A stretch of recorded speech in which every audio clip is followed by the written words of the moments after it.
Hello friends, मैं doctor नवीन अलावादी। आज आपको बताऊंगा कि अपने लंग्स को क्लीन कैसे करें, साफ़ कैसे करें। क्लीन करने का मतलब मेरा ये है कि जो इन्फ्लेमेटरी रिएक्शंस होती हैं, जो इन्फ्लेमेशन होता है, जिसको हम बोलते हैं कि लंग डैमेज हो रहे हैं, एजिंग हो रही है, कोई इन्फेक्शंस हो रहे हैं, पोल्यूशन से, डस्ट से, जो भी लंग डैमेज हो रहा है, इन्फ्लेमेशन हो रही है, उसको आप कम कैसे करें। कम करने का ही मेरा तात्पर्य है क्लीन करने से, ठीक है। क्योंकि हमारी एजिंग डेली हो रही है। हम लोग जितने भी पॉल्यूशन है, धुआं है, धूल है, इन्फेक्शन है, एलर्जी है, बैक्टीरियल वायरल इन्फेक्शंस हैं, उनके हम संपर्क में आते हैं तो हमारा इन्फ्लेमेटरी रिएक्शंस होती है, इन्फ्लेमेशन तेज हो जाती है। इन्फ्लेमेशन का मतलब है redness, swelling, loss of function, pain. तो इसे इन्फ्लेमेशन से ही एजिंग होती है, हमारे लंग डैमेज होते हैं, लंग पुराने होते हैं, ठीक है। अब मैं एक निमोनिया की बात करूं, जैसे ये निमोनिया है, तो निमोनिया क्या होता है। निमोनिया जैसे लेफ्ट लंग में निमोनिया है, तो निमोनिया का मतलब है यहाँ पे इन्फ्लेमेटरी रिएक्शंस है, यहाँ पे इन्फ्लेमेशंस हो रही है, लंग डैमेज हो रहा है। तो इन्फ्लेमेशन को कम करने के लिए विटामिन सी बहुत अच्छा रहता है। पहली चीज़, विटामिन सी में आप आंवला, कीनू, संतरा, अमरूद, इन चीज़ों का सेवन करें जिनमें विटामिन सी होता है। जो कुछ लोग जो विटामिन सी की चीज़ नहीं ले पाते, कुछ लोगों को खट्टी लगती है, खट्टी लगने की वजह से उनका गला ख़राब हो जाता है, एलर्जी हो जाती है, तो उन लोगों को हम विटामिन सी की टैबलेट भी देते हैं। तो पहली चीज़ विटामिन सी अच्छा रहता है। कुछ अगर मैं नेचुरल चीज़ों की इसमें बात करूं जो एंटी इन्फ्लेमेटरी होती हैं और लंग को क्लीन करती हैं, उसमें कच्ची हल्दी आती है, टर्मेरिक है, ठीक है, जिसको हम हल्दी बोलते हैं। इसको आप पीस करके पानी में मिला करके या आप किसी चीज़ में मिला करके इसको ले सकते हैं, या हल्दी की चाय भी आप बना सकते हैं। इसके अलावा तुलसी की जो पत्तियां होती हैं वो एंटी इन्फ्लेमेटरी होती हैं, तो उनका सेवन आप कर सकते हैं।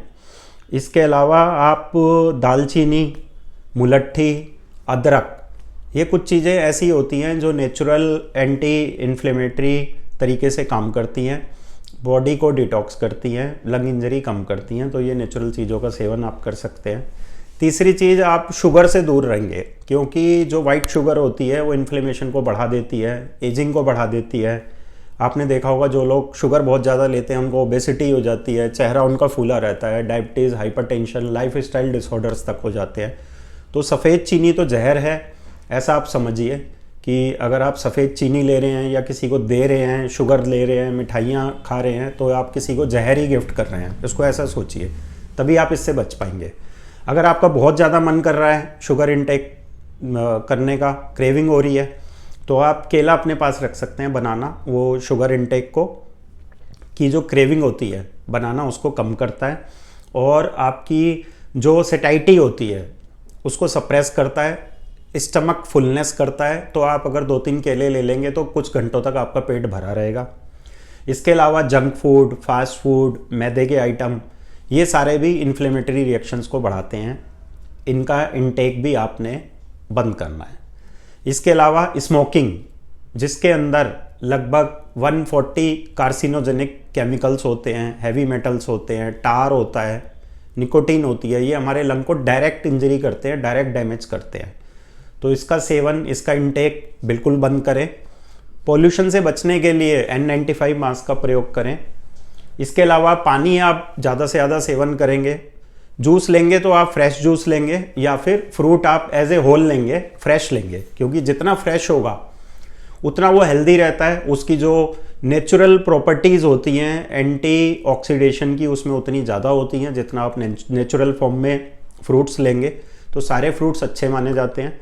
इसके अलावा जितनी भी ग्रीन लीफी वेजिटेबल होती हैं, जैसे सरसों, पालक, मेथी, बथुआ, लौकी, तोरी, ये ग्रीन लीफी वेजिटेबल में एंटीऑक्सीडेंट्स प्रचुर मात्रा में होते हैं। इसके अलावा गाजर का जूस भी लंग्स के लिए बहुत हेल्दी माना जाता है।